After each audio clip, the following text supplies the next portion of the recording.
Have you ever been to a city made completely out of mud? Yeah, pick me!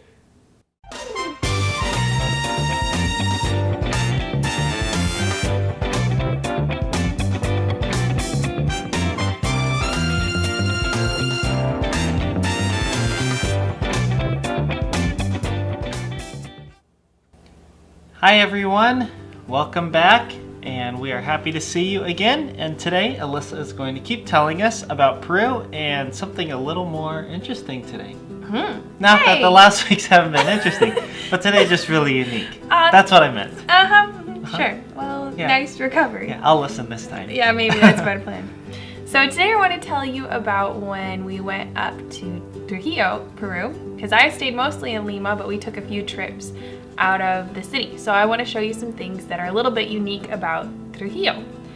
Well, first of all, you'd have to take a bus to get there. But it was a really nice bus and it didn't take super long. I think it was maybe like 6 or 8 hours. It wasn't bad. But Trujillo is on the coast, and so obviously there's a lot of beach, but it's not like let's go sit out on the beach and enjoy the weather. This time of year too, it was winter, so it was really cloudy and foggy and stuff, but still kind of pretty to see the water. And then the house is right on the edge. Here's a classic boat that you would see in Trujillo, and all those like sticks or whatever all bound together, and then the person sits from this angle, the person sits toward the left, and then they just use that little pole like a paddle, and I guess it works really great in the water. It looks very tiny to me, but maybe it's like their version of a kayak, I guess. But it's one of those things, if you see this in Peru, you know that it's probably from Trujillo. So when we went there, we were going to help with a campaña médica, which is like a medical camp kind of thing. And we were helping at this area's new church property. So they had bought a new space up in it was a very dusty part of the city. And then they were just stenciling their name on the outside of the brick wall. It wasn't actually a structure yet, just had walls around it. But since it doesn't rain that much, it rains only like 0.01 or a tenth or whatever of an inch of rain in this area. It doesn't really matter if it doesn't have a roof because you're probably not going to get rained on. But we went to help with this, and what they did is they brought in medical professionals to help the people of the area. So they brought in people like dentists, and if somebody had a problem with a tooth, they could come line up and see the dentist, and he would take a look and then help them out just right there in their little outdoor area. They had lots of different kinds of medicine to help people as well. So it was for all the people of this village and just kind of a way for them to learn that the church was going to be there. The church was going to be meeting there really soon, and that these people really wanted to help them. So they had all of these medical things available, and then they would, if you wanted to be able to go to see one of those doctors, you needed to sit and talk to somebody, and the person would sit and share the gospel with the people who were interested in the different kinds of medicine. So we got to work alongside the missionaries. We didn't actually share the gospel with people then because we didn't have enough words in Spanish to be able to communicate. But like one of my teammates here is sitting with the missionary, and she just got to be there and talk and listen as the missionary shared the gospel with a lot of people. We did the kids stuff mostly. So there were people from their church that were running it, and we were just kind of there for crowd control, helping with the kids. But you can see here, it's just sand. Like that is their space. That little blue tent on the right is their bathroom. And that's about it. Just all open air outdoor, but it doesn't matter because it doesn't rain. So we just sat and played with the kids, and we had a good time. It was a lot of fun. So how about a mud city? There is a mud city just outside Trujillo that is the oldest mud city in the world. And I think the reason that it's still around is that it's in this desert and there's not very much rain. Now the rain has started to eat away at the mud little by little, even though they only get such a little amount. So it's on like the endangered site list or something like that, because they think in a few years, well, probably a lot of years, it will just be back into mud again instead of a city. But this is the city of Chan Chan, which means sun. So sun. like as in the sun in the sky, because it's a very sunny part of Trujillo. Here's a little guard watching out for you as you come to visit the city. So they think that this city was relatively large, that it held anywhere from 30 to 100,000 people. And it's a very complicated city. I don't have a ton of pictures on the inside because at this point my camera was being weird. I think it had sand stuck in it. But I do have a few pictures of what the walls looked like. So they would have been like this crisscross lattice work at the bottom and then taller. Obviously it's kind of been worn away, and you can see it's really soft on the edges, even from all of the exposure to the elements and stuff. But it was a very complex city. It had lots of different tunnels and pathways you could go through it. And they've drawn diagrams of what each area would have looked like. And they've tried to cover a lot of it now to keep it from getting worn away by the elements. But it's still cool. Like, imagine they just made that with hand tools. They didn't have like all these fancy tools like we have. Nice. One of the biggest wonders of this whole thing is it is in a desert. It's a ways from the ocean, but they have fresh water.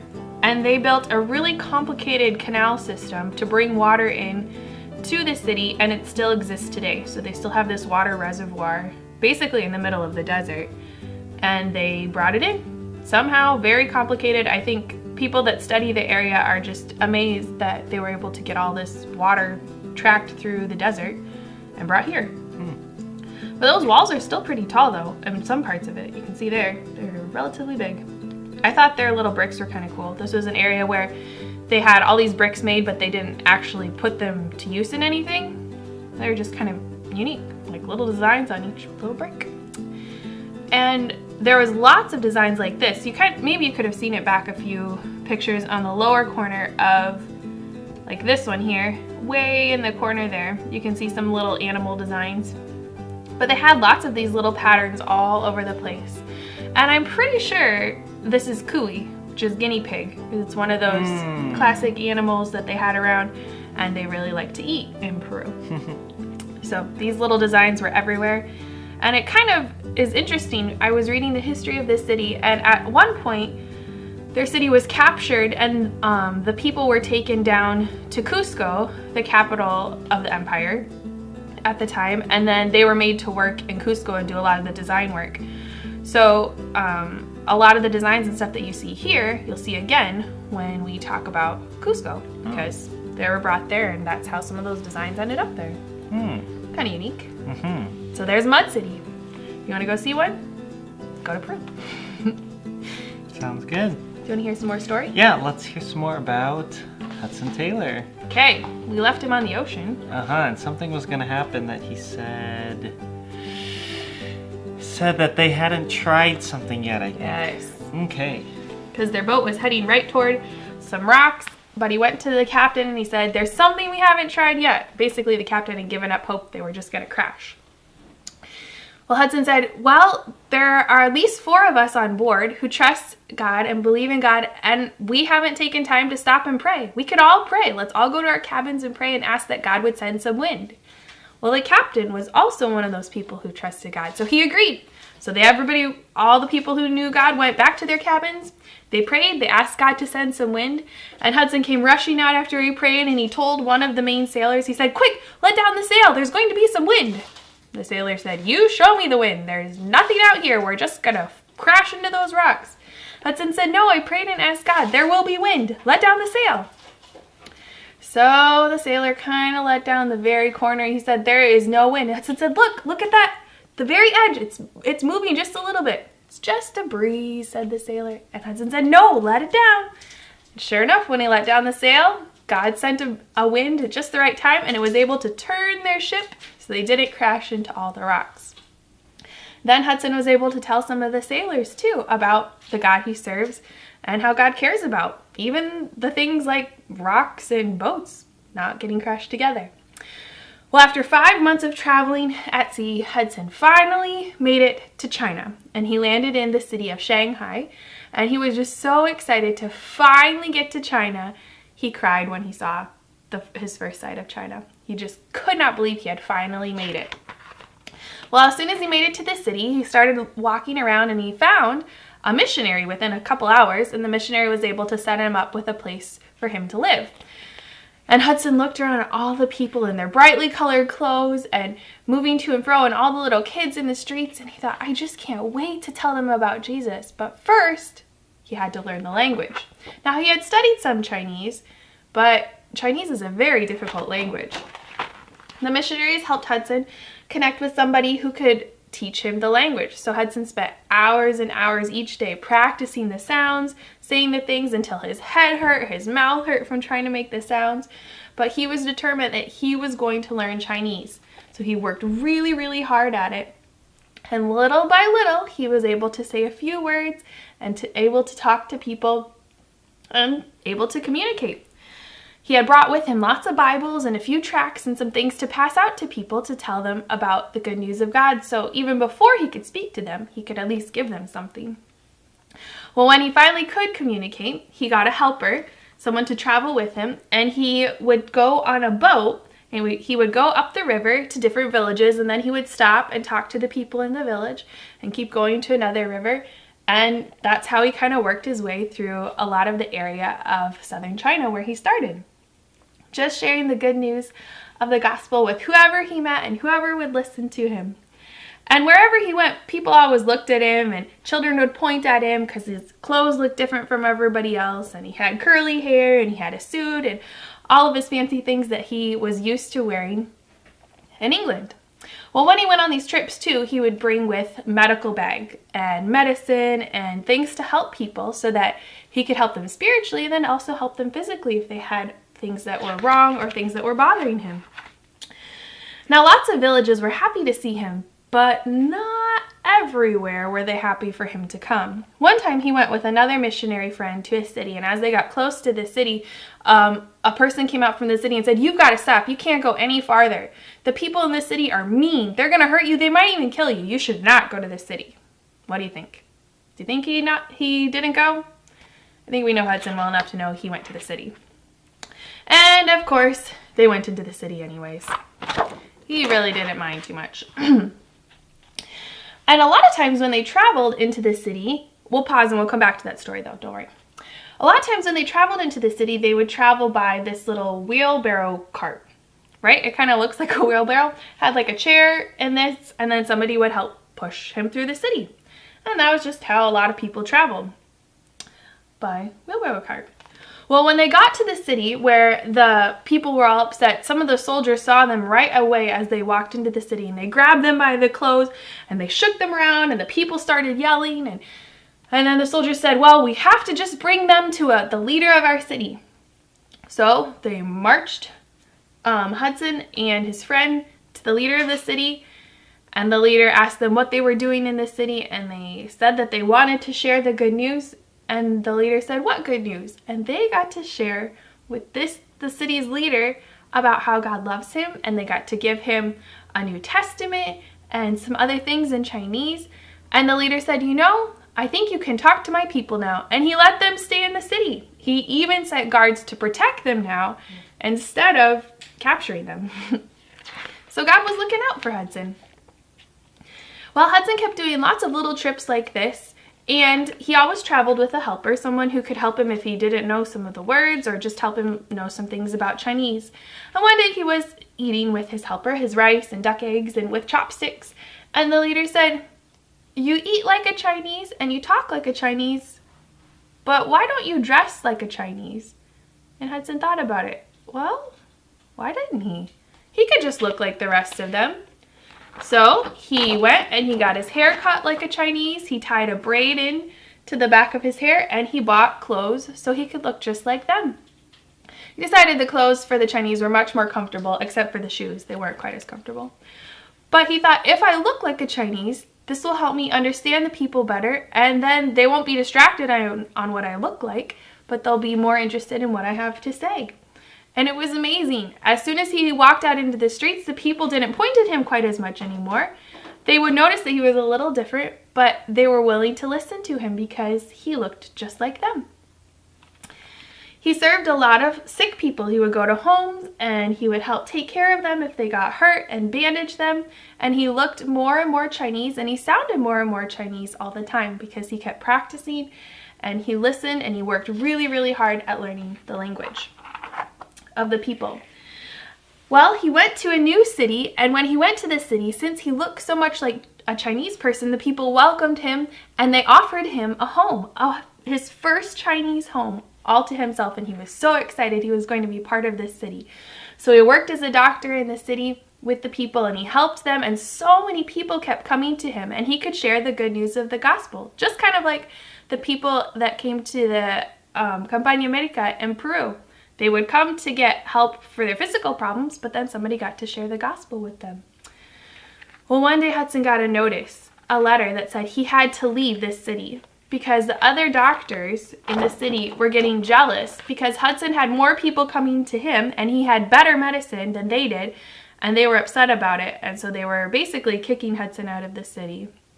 So he was so sad. This was his first place he had really felt like was home, and he had really connected well with the people, and now he was being sent out of the city. So you're going to have to come back next time to see where he ends up and what God's plan is for him next. Exciting. Yeah. Okay. Today, Alyssa's going to keep talking and tell us about one of her friends, someone we looked at about 30 weeks ago. That's right, Not way quite, at the beginning. Yeah, but maybe about 25 weeks ago. And so we're going to go back and take a look at them and tell you what's going on in their lives. Yeah.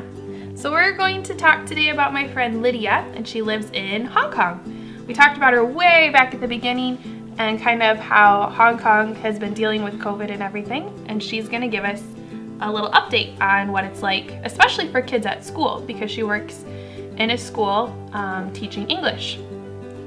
So the COVID-19 situation, she said, now is pretty stable. They've had a few waves, and the third wave in July was probably the most devastating one of all. So most of the restrictions have been lifted, and now they can go back to school. Schools have their class in person since September, and she said they have lots of social distancing. You can see all those cones and stuff there.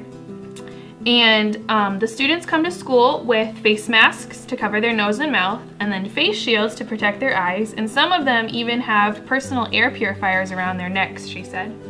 School staff members check every student's temperature for a fever, and then they spray their clothes, their shoes, and their hands with a sanitizer before each student steps onto a sanitizing doormat and enters the school. Wow. That is a complicated system to get in to school in the day. She said because of the SARS epidemic, which was another epidemic that hit Hong Kong a few years ago in 2003, students already came to school with their temperature checked and recorded prior to this year's pandemic, and they would always change into their indoor shoes when they got to school. So some things have changed for them, but they've already been doing some of these things since the last time they had a pandemic. So she has some pictures of the system and how it works, of teachers checking temperatures and spacing the students out. The kids must line up on the other side of those cones and the parents can't cross over. Oh, maybe. That's kind of what it looks like. That is what it looks like. All their desks are divided, keeping track of everybody's temperature. Look at the little picture. Like, happy face, not. That's so Asian. It is. That is a good idea to keep a track of their temperatures, though, because some kids might run warm already or cool, so then you know if they had a temperature. There they are, social distancing with their masks and face shields. That's just so much going on. Poor little kids.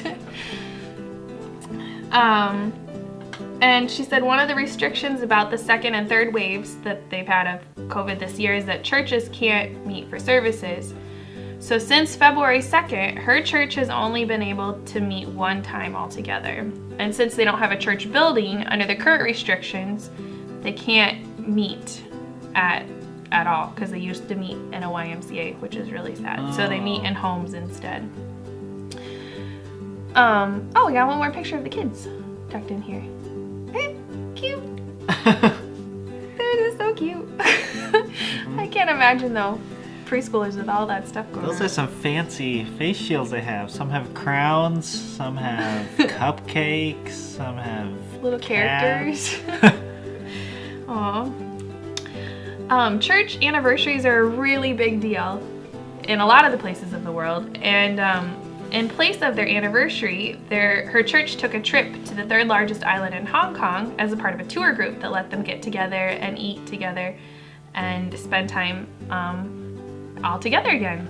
They got to have a service on the tour bus, but it was a real blessing for them to be all together, even though it's kind of sad to miss their normal church events.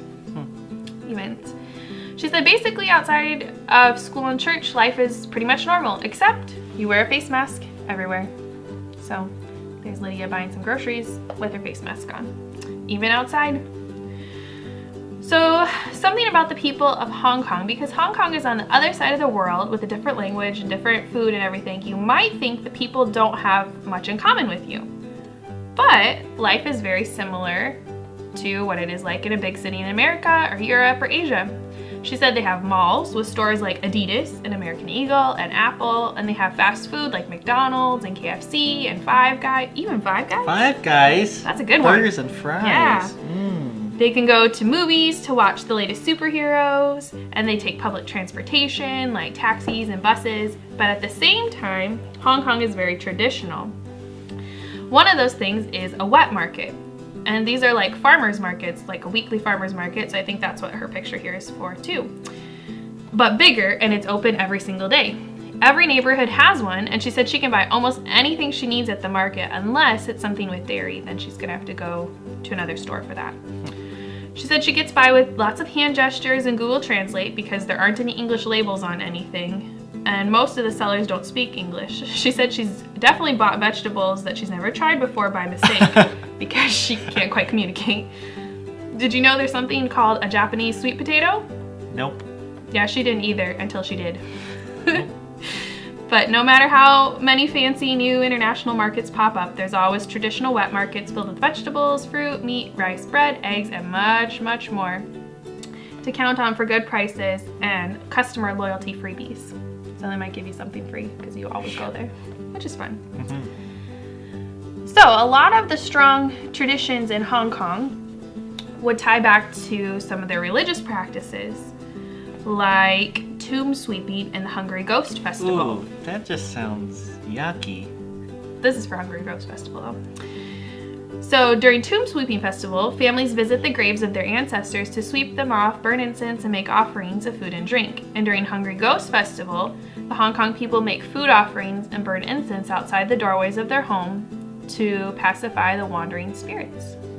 So here they got all sorts of stuff. She sent me pictures during this, like lots of food and stuff outside, and you're like, what is going on here? Kind of strange. The temples are like a tourist attraction and places to worship, whether Buddhist or Taoist deities. Whether people follow these religions closely or not, their traditions are very prevalent in the culture, and many young people are afraid of bringing dishonor to their family or being cast out for accepting the gospel. And then she had a few prayer requests too for the political state. I think we talked about that last time. They had a lot of riots and stuff. She said basically it feels really helpless to the people now, and the Chinese government keeps putting new laws banning all sorts of protests and everything. So pray for hope and peace, and for the opportunity to evangelize to come out of such a hopeless time for the young people of Hong Kong. And then she also asked for prayer because even though the COVID-19 situation is like calm right now, the city is getting ready for another wave this winter. And so pray for wisdom for their leaders and having to make decisions for schools and church and everything that will keep being impacted. And then pray for her church because they don't really get together anymore and it's difficult to worship, but that they would still be able to focus and honor and glorify God. Oops, I missed one. I think this might be their church. Oops. Oh. Oh, so this must be when they're gathering together as... Oops, we'll start this video again so that you guys can hear it. Oops. There we go. Here we go. She did talk about having home Well, studies. I guess you actually maybe cannot hear the sound very well because it's not coming through, but they're singing a song that is fairly common to a lot of churches here, and they have it on the screen in both their language and our language. And they're singing it in English. Well, I don't know. I heard the tune. I thought I heard some English, but it may have been I just heard the tune. Might be a mixture of both. So Yeah. that's Lydia in Hong Kong. Hopefully got to learn some new things about Hong Kong. She's really good about learning the culture and watching, but some of that is from being in Peru and learning how important the culture ties into how people understand or accept the gospel. So we can pray for her this week. Yeah, thanks for sharing. Yeah. So I'm sure you found the object that Alyssa hid today. It kind of goes along with her trip and the one that she talked about. Yep. And we are going to look forward to seeing you again next week. I think next week we have some new missionaries to tell you about, and they're in an exciting place. And I don't know, more Peru, Yep. more Hudson Taylor. So we'll see you then. Yep. Bye. Bye.